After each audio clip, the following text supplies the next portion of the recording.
Hey everyone, my name is Elijah Owens, but I also go by Sovereign and Supreme.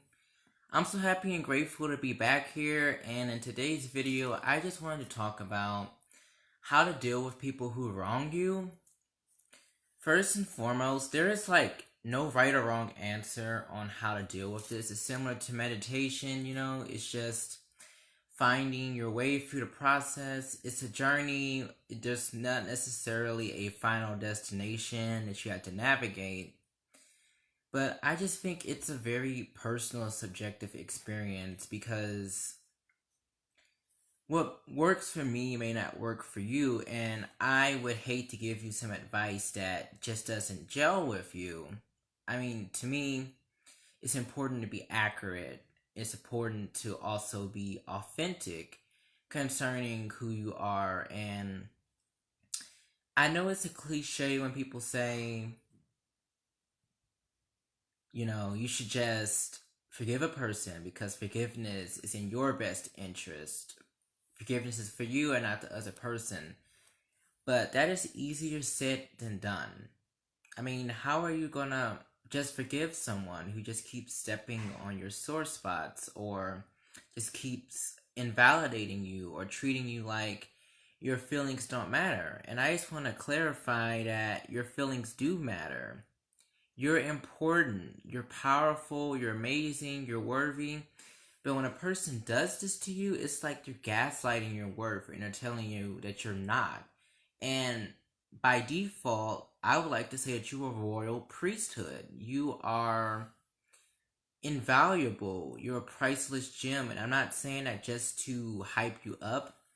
I tell myself these things because life is a mother. It's it's not easy. It's not easy to just let go of a person who just keeps stinking you, and it's just like they just keep stabbing you in the back, they keep stabbing you in the heart. And you're trying so hard to be a decent person, you're trying so hard to love them and to love yourself, and you just find yourself feeling more frustrated. So one thing that I like to incorporate is a mindful perspective on where I'm at. It does not matter if you have all the right answers. I mean, in fact, matter of factly, none of us do. What matters is if you're just making progress and you're realizing that that person who wronged you didn't do that to you because it had something to do with you personally. Now, it isn't a personal attack and you didn't deserve that, but I just wanted to let you know that it has everything to do with them and nothing to do with you, because you can't control what comes out of another person. You can only control what comes out of you, and therefore you can't hold yourself responsible for another person's actions. I mean, it is not my intent to be preachy or morally hypocritical, but we've got to be accountable for our own actions. And if we want to lead and show a different path, we're going to have to take the reins and not perpetuate the same system of injustice. I mean, it all starts with one individual. If we want the world to change on a collective level, on a collective wavelength, we're going to have to start with every individual. The trees are just as important as the forest. They're in conversation with each other, they're in dialogue with one another, and they enhance the value and quality of each other. They're interconnected, and what you're experiencing is not in vain. The pain, the suffering, the misunderstanding, it is necessary to get to where you're trying to go in life. And what doesn't kill you makes you stronger is not always true. When a person wrongs you, they betray your trust and they leave you reeling, out in the cold. It can make you bitter. It can make you hateful. It can make you spiteful. It can make you hate the entire world. And if you feel that, that's okay. Don't ever let anyone tell you that what you feel is not okay, or that you should just feel some other type of way, because that's not how the real world works. In the real world, you're going to feel effed up inside when people keep stepping on your sore spots. And at most, maybe they're putting a bandage on an open wound. You have to treat that wound. And if you don't, it leads to infection, it leads to pus, it leads to malaise. So it's important to understand where you are at and how you feel about yourself before you can go about how you can feel about another person. And it's okay how you feel no matter what. But when dealing with people who have wronged you, you have to remember that that's their karma. You don't have to witness their karma. Just know that if a person did you wrong and you're experiencing a lot of pain, that individual, whether in this lifetime or another lifetime or whatever you believe in, they're going to get it back and they're going to have to learn that lesson. And for those reasons, it may make it easier to forgive that person. I mean, sometimes we cannot avenge what happens. We cannot avenge what transpires in the world. But sometimes the best thing you can do is nothing. Maybe it's less about doing and more about being. Just try to be your best version and realize it's okay. It's okay to make mistakes, And if you don't understand why a person is treating you the way they are and they won't give you an explanation, perhaps you don't need them. There is no one on this planet who supersedes your value. You're invaluable for a reason. You're here for a reason. And if someone refuses to appreciate your worth, that is their loss. It is your gain. And when you let go of that, there will always be another person who can take their place. I don't think there's anyone on this planet who is too irreplaceable. There isn't. I mean, think about renewable resources. This is an abundant universe. I don't think we really run out of anything. Unfortunately, we run out of time, but we don't necessarily run out of money. We don't necessarily run out of value. We don't necessarily run out of who we are meant to be. But in order to be who we are meant to be, I think we must value our time while it is here. And the irony is, you can say that time and space are an illusion, and you can say it doesn't exist. But in our societal construct, time and space does exist. To some extent, we are bound by the spatial temporal elements of life. You may look at me right now and say, hey, this is a guy, there's multiple colors, he has a filter on, he's artistic, he's solid, he's African American, he has glasses on, he has an afro, maybe it's a pink shirt, but underneath all of that, it's just subatomic particles. It's just empty mass. It's just an empty body of space. So if you think that something in your life is fixed and it can't change, I would like to encourage you to think again, because everything is possible. Even though most will say that a lot of things aren't all that probable, something can be extremely unlikely. It could be it could just be a slim chance that it's possible, but it is still possible. So if you feel like you are stuck in a situation you can't move forward, just know that you can. If a lot of effed up things have been happening to you, know there's an opposite side of the coin. It's not just heads 100% or tails 100%. Excuse me. I would like to think that there's at least a 50% chance of each side of the coin.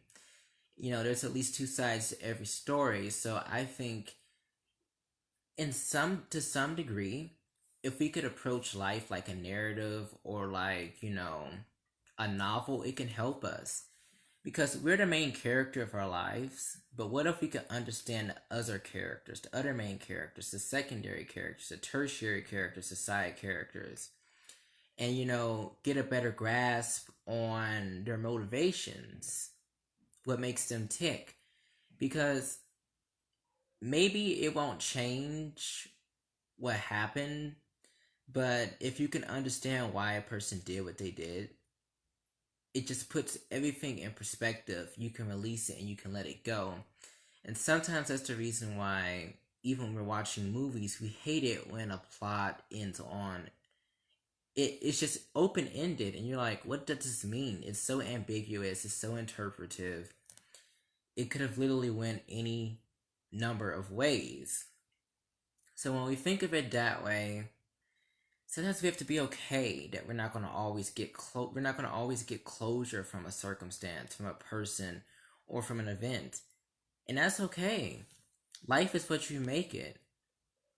Life is what you make it. So if you make life into a constructive, ideology or perspective, then I think that's your best bet, because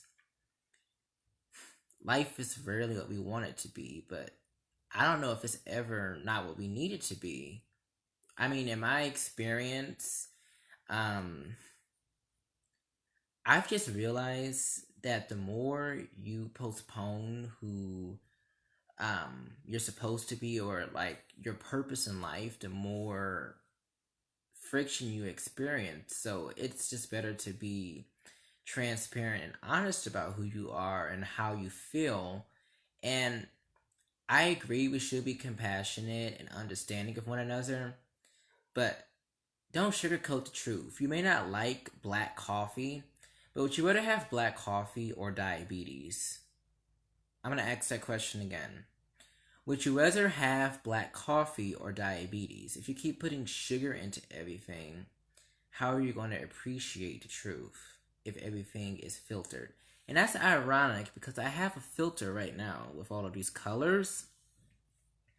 But the truth is, I was feeling extra creative tonight, and I said I was not going to go the traditional route by just having, a regular background. I wanted to step outside of my comfort zone. Because for this entire year, I have just been pushed outside of my comfort zone. And it's necessary. I mean, don't think inside of a box. Don't limit yourself. Don't allow labels to take away who you are or how you identify. Everything else is of secondary importance. Anything outside of you, your worth, your value, and your purpose, your ambitions, is secondary importance. It's of secondary importance. So, those people who wronged you, they may be laughing now, but they will be crying later. And maybe it's just how you perceive life. Maybe you weren't wronged, but you feel like you were. You feel like the entire world has wronged you. Whether you are right or whether you're right or wrong, your feelings are real. They're valid and they're true. And I think most people don't understand that. It does not matter if objectively something happened to you or not. If you feel that way, you're valid, you're true, you're authentic, and there's nothing anyone else can say about that. That is your story, that is your narrative, that is your prerogative, and no one can take that away from you. You deserve to be heard, appreciated, and valued, and if anyone ever took that away from you, that is their fault. It's not your fault. You didn't do anything to deserve this. And in this situation, you are innocent. You deserve justice. You deserve equality, balance, and fairness. And I'm so glad that I am talking to you guys today, because it's been a while ever since I have made a video. If I'm being honest with you, I know some people say we should always be honest, but I just have a tendency to say, if I'm being honest with you, I suffer from anxiety and depression. I know I have undiagnosed mental illnesses. It's just a feeling that I have. And quite frankly, this may be the first time that I can say that without feeling horrible or wondering if people are going to judge me. Because you know what? People are going to judge you even if you're Jesus. So Why try to be pitch perfect? I damn near destroyed myself just trying to be perfect all the time. Perfection does not work. It does not work always, and it can be maladaptive to the point where you're self loathing and it diminishes your life satisfaction and happiness. So, people are going to wrong you, people are going to treat you unfairly, and this is going to lead you to have an issue with trusting people and being open, and that's a part of the process. You're not just going to want to open up if people keep hurting you. But it's important to find people who are going to support you and say, hey, it's okay to be who you are. You know, you are loved and you matter.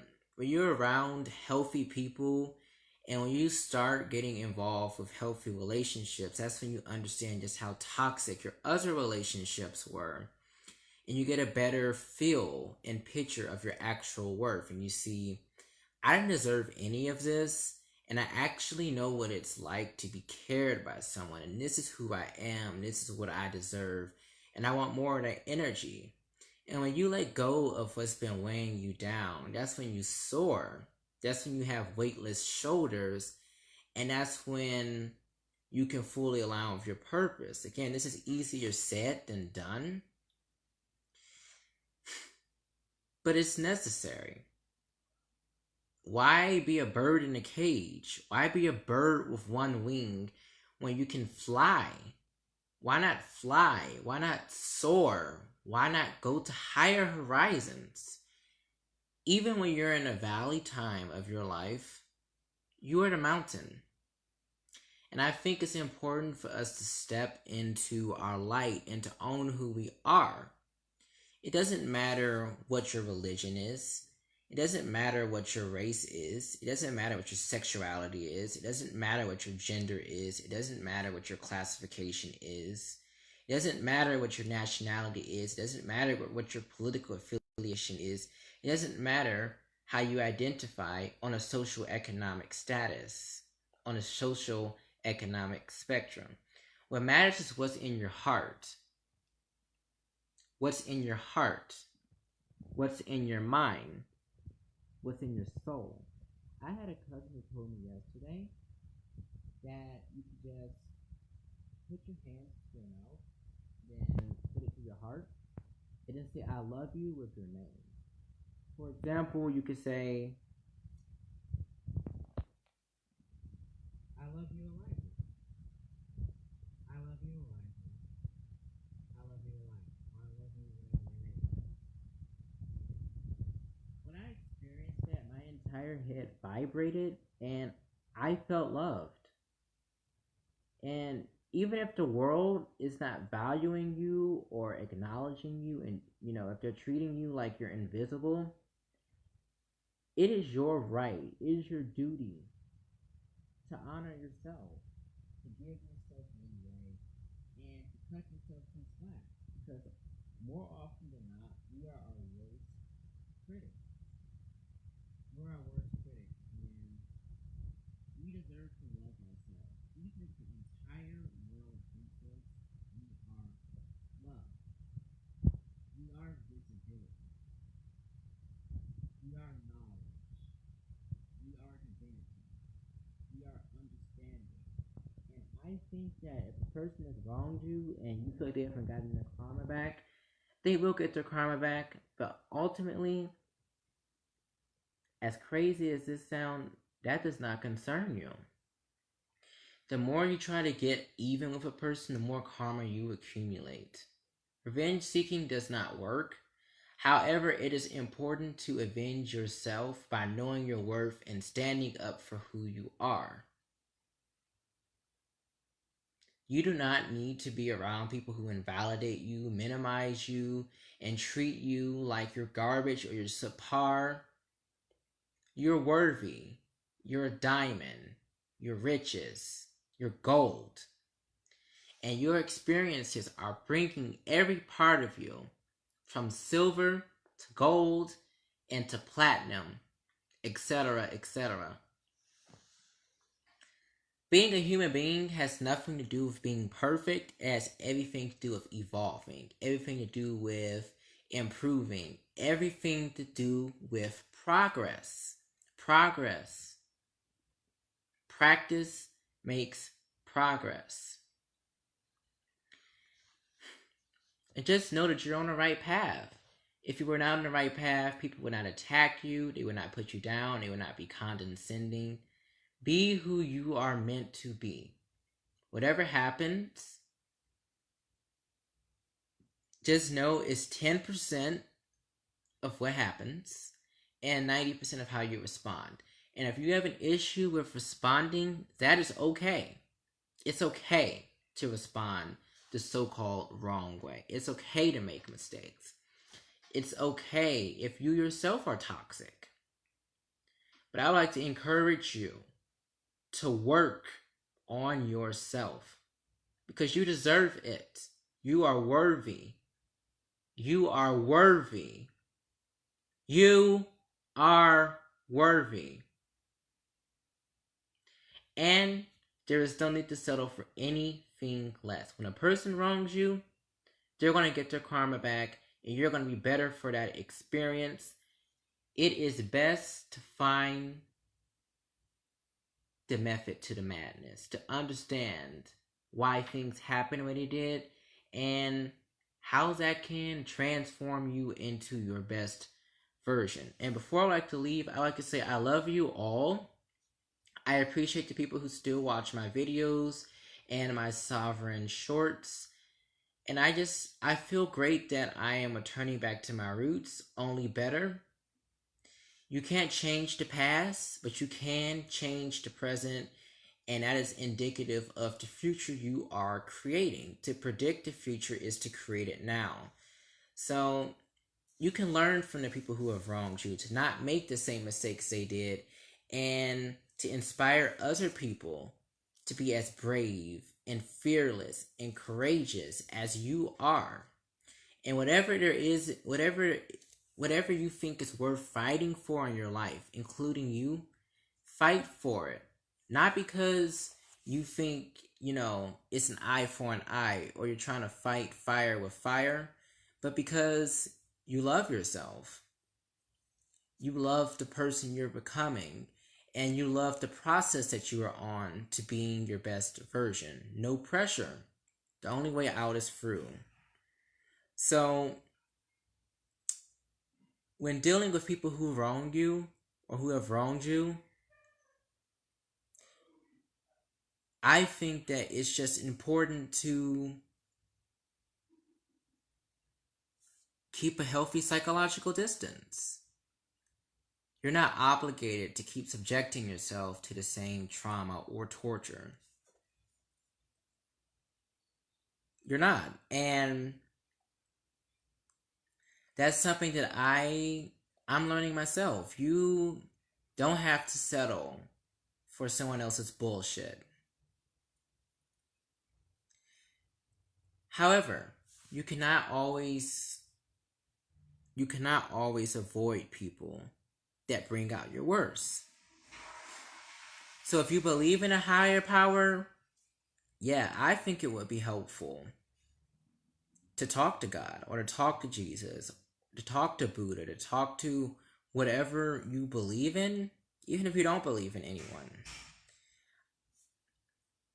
Just know that there are people who have been through what you have been through and they're more than willing to help you. It's just a matter of finding the right contacts, and it's a process of elimination. It's just these different variables and trying to see what fits the jigsaw puzzle best, what puzzles don't belong, what puzzles do belong, where they belong, how they belong, why they belong, and what story the images are telling you, what they're showing, what they're revealing about your essence. So, we may not like what happens, but it shows us things we don't like about ourselves, the things we need to amend about ourselves, and how we can ultimately love ourselves and give this energy to other people. Because when we've been wronged, that is how we can figure out how we can do what's right for other people, for ourselves, And right and wrong is very gray, it's very subjective, it's very fluid. But what I am trying to say is that the best way to learn is from what is inverse, what is inverted. You know, whenever there's a failure somewhere, you can succeed. Whenever there's a wrong, you can get it right. Whenever something is false, you can find out how to make it true or how to be true. And part of being true is acknowledging how you feel and using that as a motivation to be even more aligned with who you are meant to be. So it is less about the other person and it is more about you avenging yourself, getting justice for yourself, and treating yourself as you would like to be treated. So I love you all. Take care. Encourage your friends and family to subscribe to the channel, and just know that I will be pushing out some new content pretty soon. I am so happy and grateful to be making these videos, and I'll see you then. You're worthy, you're amazing, and you belong in this world. Talk to you later. Bye bye for now.